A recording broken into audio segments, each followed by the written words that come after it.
Hey y'all, welcome back to Let's Talk About with Courtney. I'm your host, Courtney Carroll, your licensed therapist in Washington State and North Carolina, your connection coach, and of course, the host of this podcast.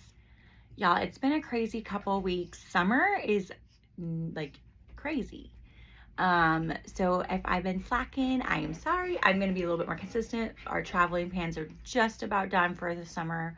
Just got my daughter back from her spending several weeks with her dad, and I had a trip to North Carolina, and I'm so excited to talk all about it today. I actually think it's the perfect time. I was like, what am I going to talk about? Duh, my trip. I just got back from North Carolina. If this is your first time jumping in to a podcast episode with me, I treat these just like a therapy session. I don't always know what I'm going to say, what I'm going to do. I always look over there because it's where my laptop's set up for my Zoom calls for my clients and coaching clients.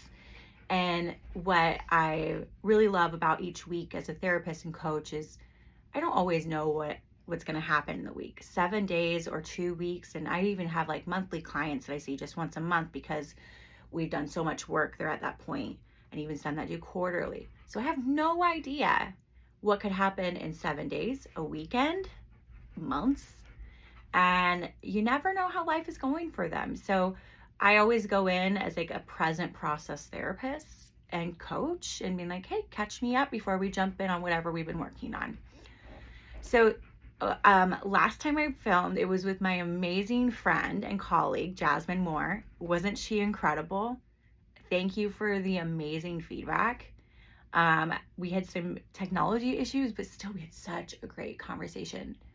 I don't think I could ever explain, I don't even know if I have to explain it, but I value her and I look up to her. I'm like, did you guys recognize like how present she was? She's one of the most present people you'll ever meet. And I don't know, whenever I've been around her, even on calls or Zooms, it's especially comes through in person, but she's so calm.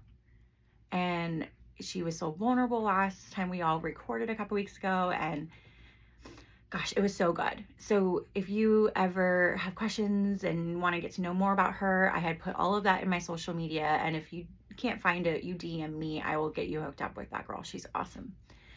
So as I was just saying a couple minutes ago, I was getting ready. I'm about to take clients today. I made my daughter lunch. I have my animals in my office, so wish us luck. And I kept thinking, like, what am I going to talk about? Well, I literally landed from North Carolina last night. I got home around between 9:30 and 10 p.m. last night. My really good friend picked me up with my daughter. Again, she's been gone for a few weeks. It was the first time we ever spent more than, I think, max 9 to 10 days apart. So this was like our first huge like step in her having more time with her dad, which is so needed. That relationship is so pivotal, and it's also hard, right, to share. Like when you're I'm a primary parent. I have my daughter, I would say 90% of the year, sometimes different based off of like my ex's schedule and everything, but I have her majority of the time.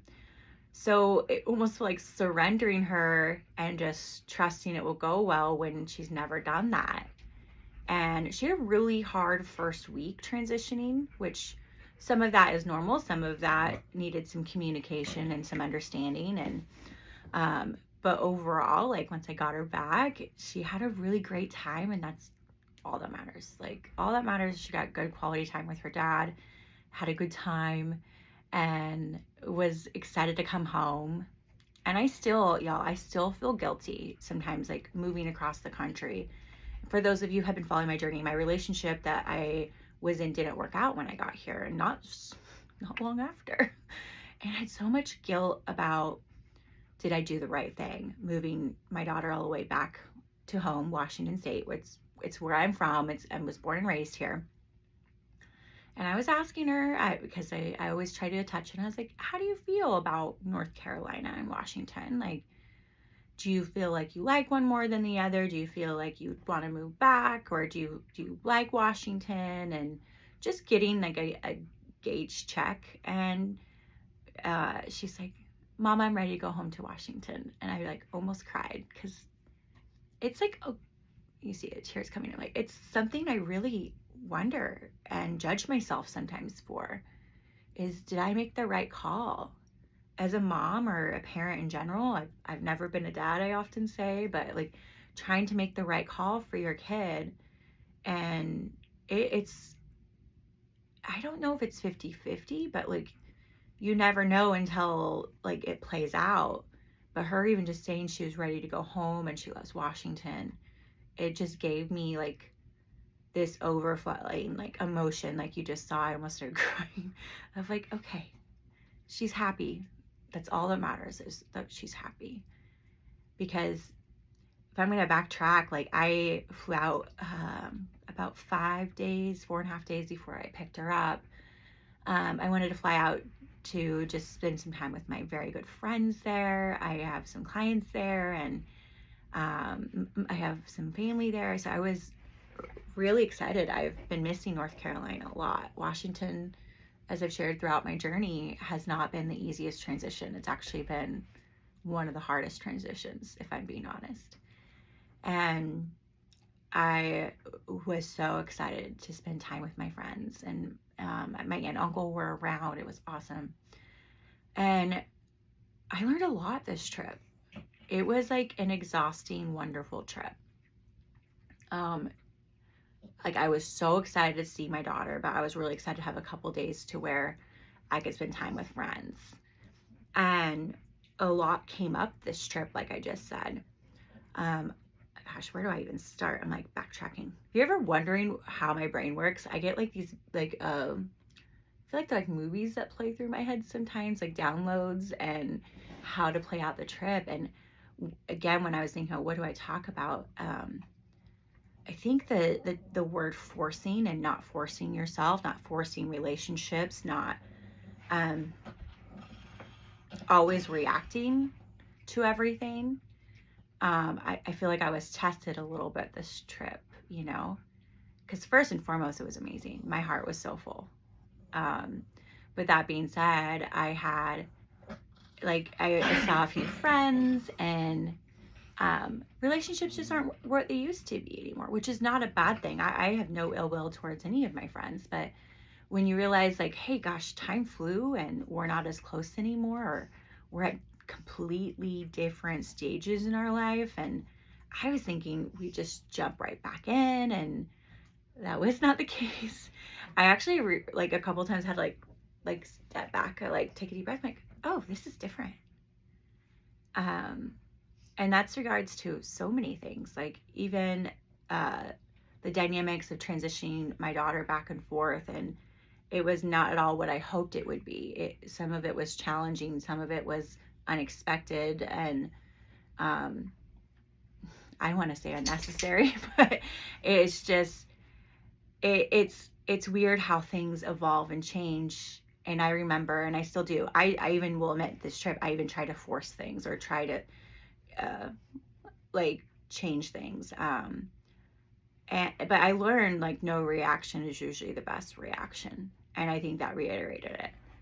The dynamics with the transition with my daughter, like I just learned like it's not worth fighting, it's not worth reacting to, and just go with it and just always prioritize her. So if you're a single parent and you're transitioning summers, and maybe you do a different custody agreement than I do, we are across the country from each other. We used to be every other weekend. I used to have this like idealized dream of what our co-parenting relationship would be, that it would be like almost like best friends, and that we could still do things together, and gosh, and that's just not the case. And I've had to mourn that, I've had to grieve that, but it was just what I idealized, because what I thought was best for my daughter.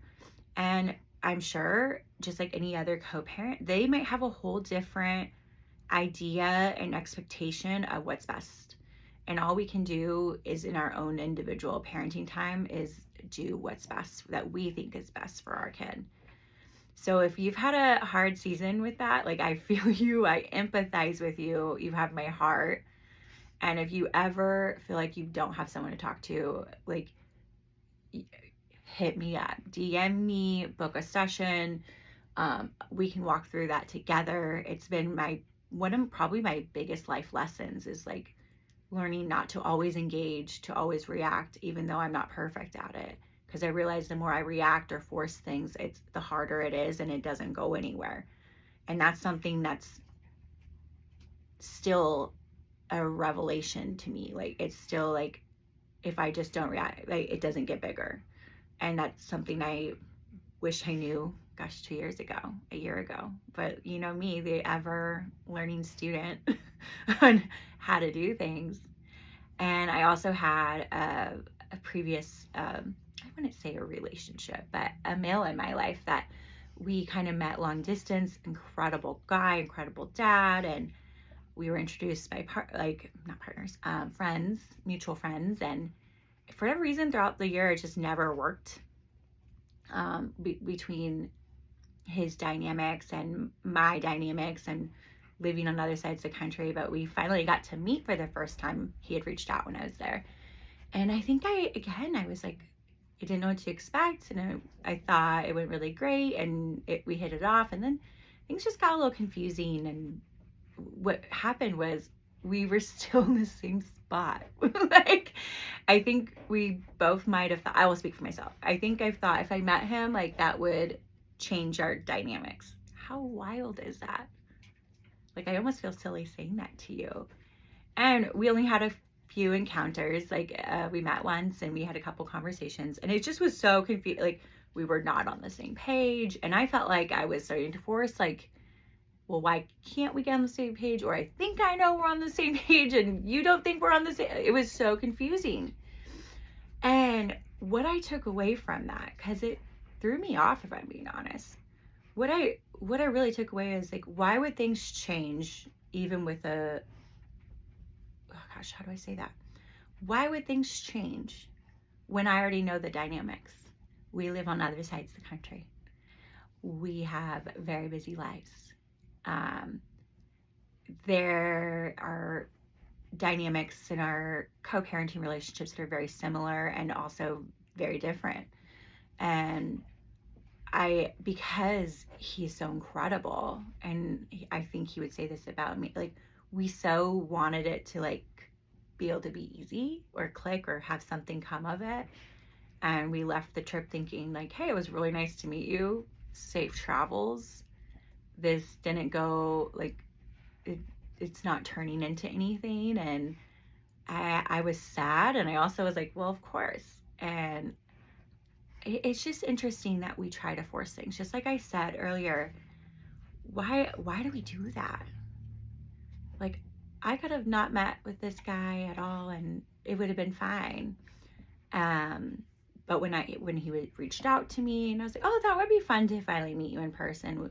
We've been on and off talking, gosh, since November. Like, but again, we've never met each other in person, just FaceTimes and calls and stuff. And I almost thought it was worse meeting him, because then I'm like, now you're attractive, amazing. There's a physical attraction, and we have this, like, a mental attraction. I'm like, that's not fair. But it is fair. It was like we were meant to meet, and it was meant to not work out. And you're probably wondering, what in the I almost swear, like, what in the heck did that mean?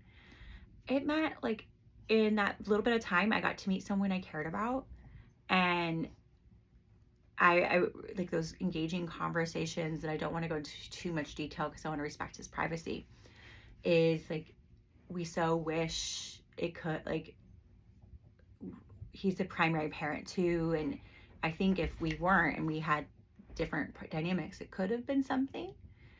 But why are we so obsessed with could have? And like, so many conversations happened around that, and both of us just are not in a state of being able to date.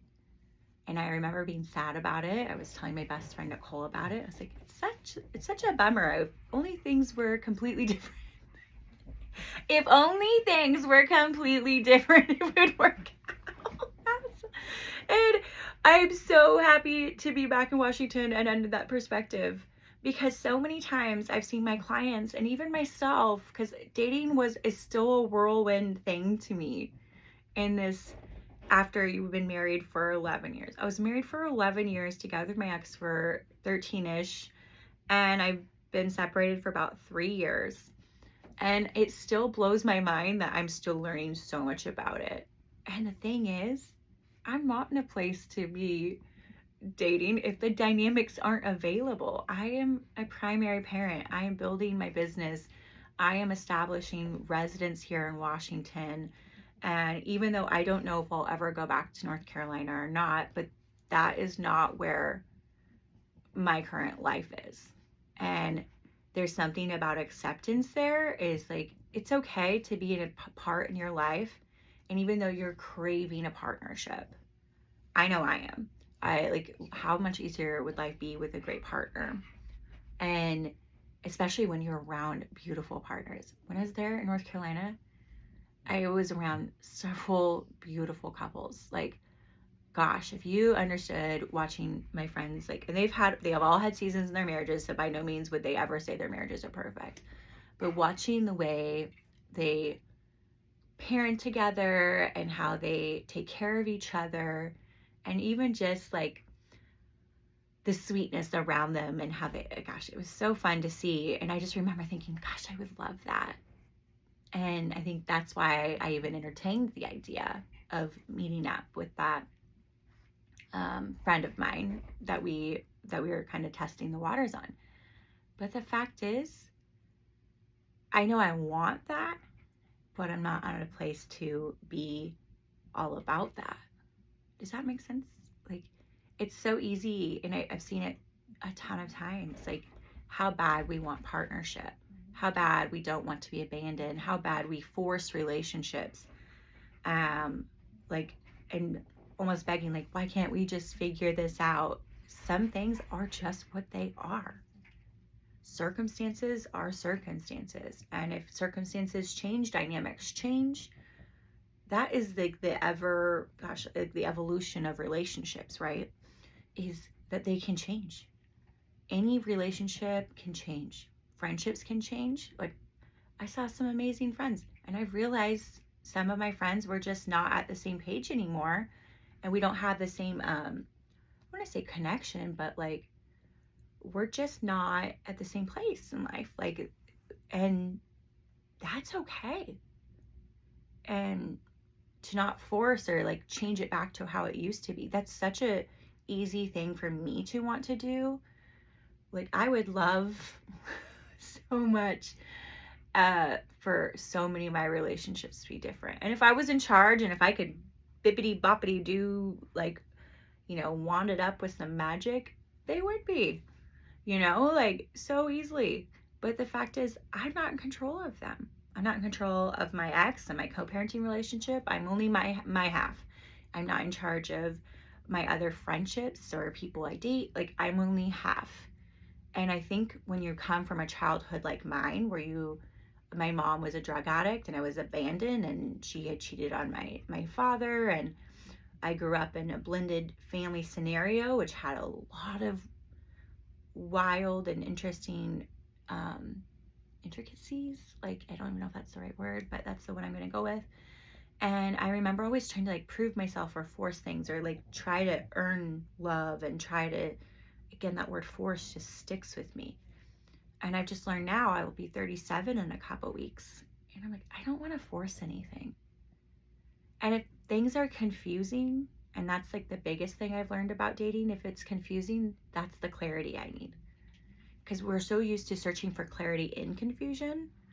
And like I told you, why weren't we on the same page? Why was it so confusing? Why did he think I was saying something and I was saying something? And I'm a pretty intelligent person, and I know he is. It's because it wasn't supposed to be. And I'm so glad we had the opportunity to meet, and I don't want to say test it out, but like, that is what happened, and it didn't work out. And I've learned, again, if I force anything, it doesn't work out. I can only force and work on things for myself. I can only challenge myself. I can't. Maybe it's different when you're in a partnership. I know when I do couples therapy with clients, they are there to support and challenge each other, but in a healthy way, and in a way that we had decided as a group to challenge and work to. but you can't force anyone to change. We can't force anyone to have a whole different lifestyle or availability for you just because you have a crush on them or because you wish you guys could work it out. Or like when I was on my trip, I would have loved to spend time with some of my friends, and they don't have the time. They either had vacations or they had plans. And just moving back, I've talked to less and less people from North Carolina, and I had the same experience from moving from Washington to North Carolina, like wishing friendships stayed the same, that we would be as close, that even my relationships with my siblings. But the fact is, if you're not there to nurture it and to like grow with those relationships, it's really hard to do. But what I've found is like the love doesn't change anything. The love doesn't change anything at all. Like I think I'm just such a it sounds like, I don't want to sound conceited, like I have such a big heart, so I have so much love in my heart. Like it's easy for me to love a lot of people, and not just romantically, but with my friends. Like I love hard, I'm loyal, I'm committed. And I used to, again, if they couldn't give me the same, I would try to force it or feel like I have to work harder. And I'm really proud of myself that that's changed this last year. And not to be mad at someone. Like it's so easy to be mad at someone that's not willing to give what you're willing to give, or compromise on what you're willing to compromise, or to be not, I don't know, be nice, and they are just not at that place in their life where they can show up for you that way, or they don't want to. And I think I used to like take that on, and that was my stuff. Like this relationship, like what did I do? What did I not do? And that's in so many, it's in every probably relationship I've had where there's been any type of tension, or where I've had to reevaluate where to invest my time and energy. And I think that's something to challenge you. Where are you putting your time and energy with people that aren't bringing it back? Because I used to double down. I would do that in my marriage when I was married. I used to like when there was affairs, I would double down. That's when our sex life was even better. That's when I was even more committed to my individual work. And I would just really work hard on saving it. And I've done that with so many friendships since I can remember. I'm like, oh, they're not giving me attention. Let me work harder. And I know that's from my childhood and how I learned attachment. And if this is ringing a bell, I encourage you to come almost like have a journal entry where you're like, where did I learn to show up in relationships this way? I can already tell you, I kind of learned anxious attachment when I was younger because I didn't have anyone that stayed. Hence why I married someone that wasn't available to me. And by the way, I think I stayed because I was used to it. And I even did it with friendships. So many friendships that showed me toxic things. And that does not mean I didn't contribute, because I will say, of course, I was part of that. But I just stopped forcing myself. Like this week, I didn't take anything personal.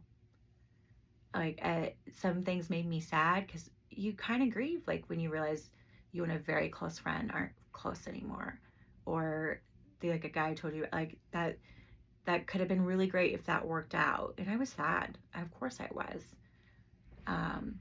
And I'll tell you something, like I think I was saddest about.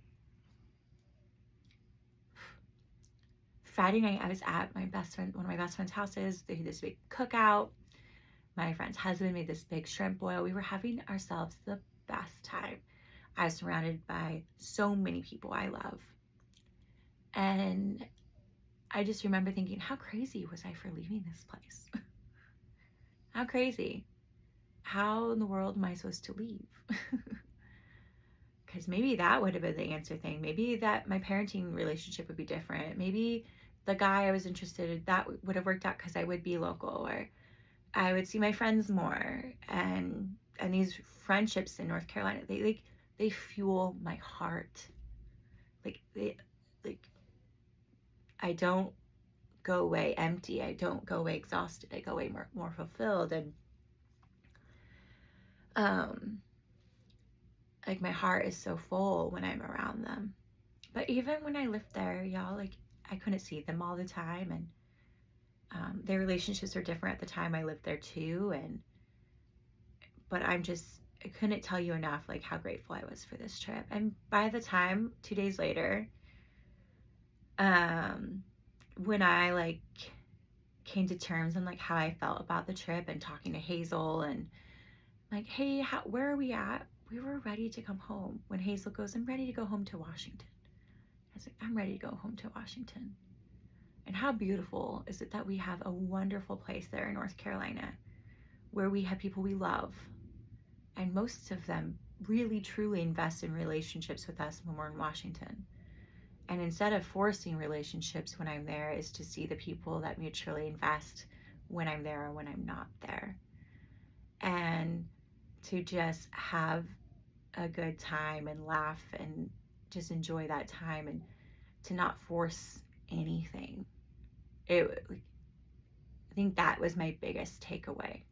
And I hope all of this is making sense to you. It was kind of a roller coaster of a week, but it was a beautiful week. And I thought, what am I learning from this? That's what I always do when something challenges me or I'm unsettled or gosh, I wish that was effing different, right? Like, y'all know what I'm talking about. Like, I wish so many things were different. And I used to just like punish myself and beat myself down or go to a Great Depression. And don't get me wrong, there are levels where like I pause and I get really sad and I go quiet. I'm an internalizer. I learned that in therapy to like process it before speaking out loud. And all I can say is like I don't want to say that. The best relationships I have aren't forced. And the relationships that you have, whether that's with parents, siblings, exes, co-parenting, or if you're out there dating and you're like, dang, why isn't this working? Because it's not supposed to. And what does that say? Like, I walked away from last week and like, damn, I have great friends. And as much as it's hard to share custody, I'm so glad I have a place where I go where we are surrounded with loving friends and family, and that we are happy here in Washington, that we are building something here, and this is where we're meant to be at this point in time in our lives. And to not give everything that doesn't work out a ton of energy, or to not meet every reaction and force what you want them to do. Like, because in perfect world, I would love for dynamics to be different in my life with very specific people, but like I can't do it on my own, and I just have to respect that I'm not in charge of them. And I talk about that with clients all the time. Not every reaction deserves a response. And that's probably the hardest thing I've ever learned as an individual, especially like if you're a parent of your kid or a daughter or a son, when you're so attached to certain aspects, like your solid attachments to your parents or your kids or your partner or your spouse. But not every action deserves a response. Sometimes observance is the key there. And if things are confusing or if things are changing, let them, let them change.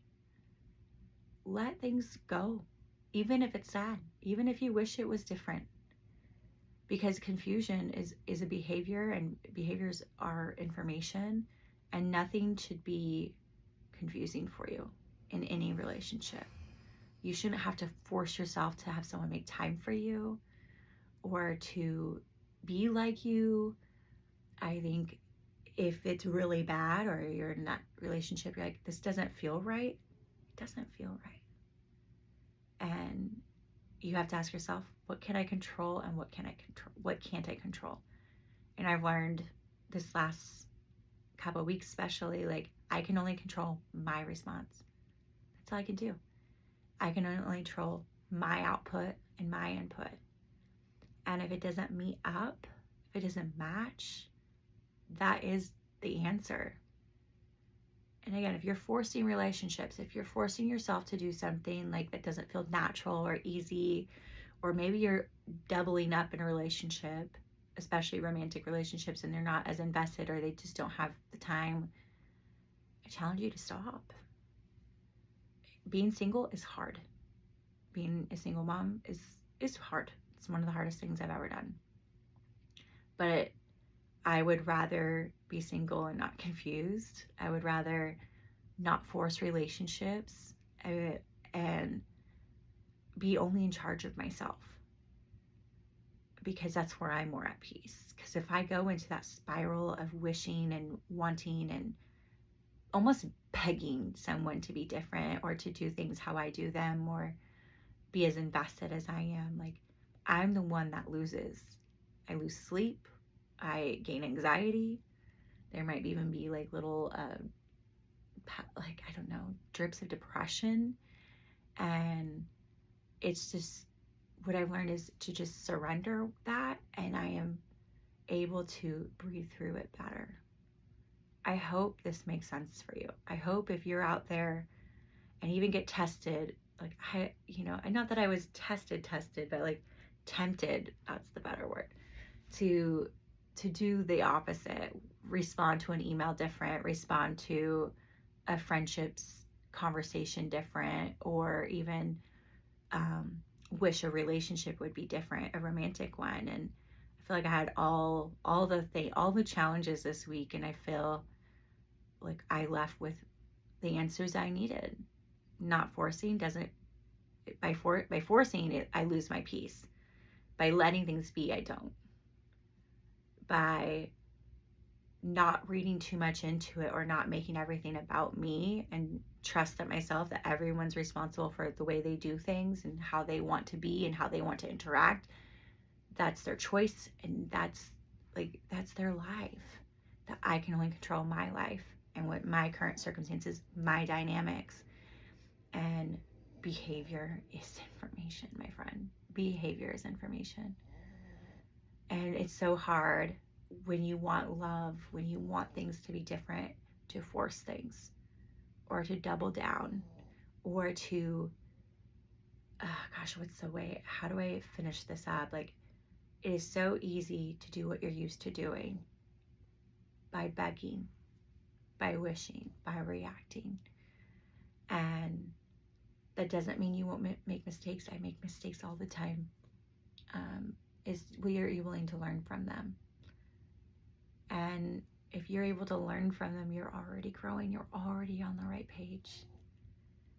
And if this is hitting all the spots, like, how do I do these different relationships? How do I date differently?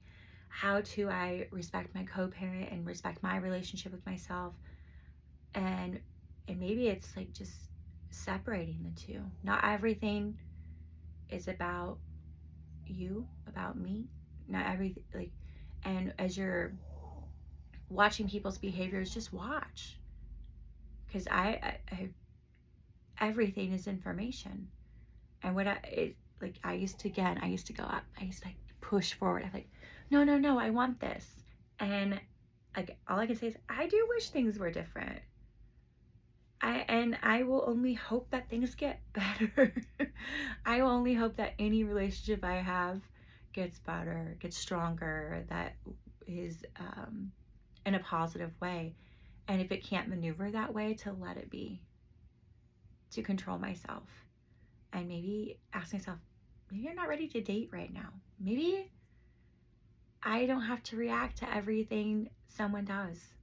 Maybe I don't have to feel bad if it's a friend doesn't have time for me, even when I fly across the country to visit. And that's okay, because we're all at different places in our lives. And it's so wild because it feels so self-centered to be like, why do we take that on so personally, right? Why do we do that? Why do we take it on so, like, it's all on us? Like, dynamics are dynamics. Behavior is behavior. And if you can trust yourself to not do what your attachment style taught you to do, not like force, to not chase, gosh, you should not have to chase. And if it's confusing, back off. Back off. Worst case scenario, you can hit the gas and go forward and accelerate again, right? Thank you so much for spending this, we're almost at 35 minutes with me. Thank you for following along on my journey. And as always, I do all of this content to help people. I have this strong belief that everything I've gone through is to help people, not Because gosh, or else I would be like in a loony bin going spiraling, like, hey, why does this happen to me? Why did this work out? Why isn't this different? But I think I'm here to experience some of these things so I can help people that go through this and that don't talk about it. That's why the podcast is Let's Talk About It. Let's talk about all the things.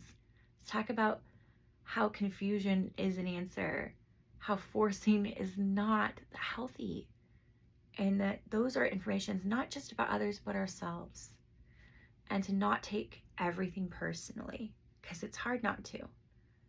And as easy as it is to say in my chair, in my experience, and I always got my licenses and master's degrees hung up over there, even with all my degrees, I'm still a learning student. I still mess up, I still react, but every time I do, it tells me something about myself. And I hope when you do the review, the playback, the movie in your head, like, what could I have done differently? Instead of like punishing yourself, apply it next time. Apply it next time. You learn something really valuable. You really want people to care as much as you. And that's okay. That's honestly, I think that's pretty normal. Or you want people to do it just like you. I think this is the best way, so they should do it this way too.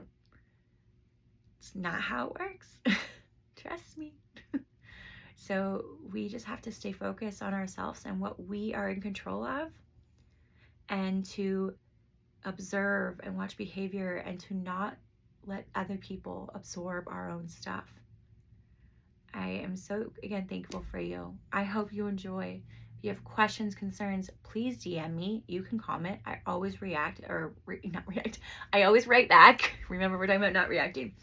If you're interested in working with me, you can go ahead to CourtneyCarroll.com for coaching, waymarkcounseling.com for therapy if you are in North Carolina, Washington State. And again, thank you. Have a great week, y'all. And until next time.